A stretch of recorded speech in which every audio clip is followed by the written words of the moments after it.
கல்லால் எழுதப்பட்ட கவிதை தஞ்சாவூர் பெரிய கோவில் கதை. கதை தமிழ் ஸ்கிரிப்ட்.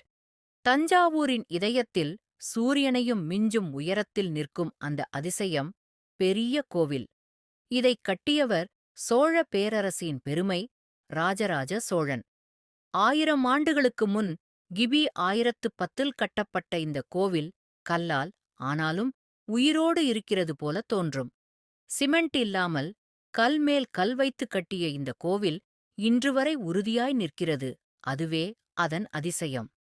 கோபுரத்தின் உச்சியில் உள்ள தங்க கலசம் ஒரே கல்லால் செதுக்கப்பட்டது. சுமார் 80 டன் எடையுடன். அதை மேலே ஏற்ற ஒரு மைல் நீளமான சரிவு பாதை அமைத்தார்கள். அதை நினைக்கும்போது கூட வியப்பாக இருக்கிறது. கோவிலின் முன் நிற்கும் நந்தி ஒரு பெரிய கல்லில் செதுக்கப்பட்டு சூரிய ஒளியில் ஒவ்வொரு நாளும் பிரகாசிக்கிறது.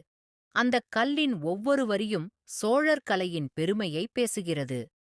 ராஜராஜ சோழன் சொன்னார், "இந்த கோவில் என் பெயருக்கு அல்ல, தமிழரின் பெருமைக்கு." 1000 ஆண்டுகள் கடந்தும் அந்த பெருமை இன்னும் வாழ்கிறது. தஞ்சாவூர் பெரிய கோவில் கட்டிடமல்ல, கல்லால் எழுதப்பட்ட ஒரு கவிதை.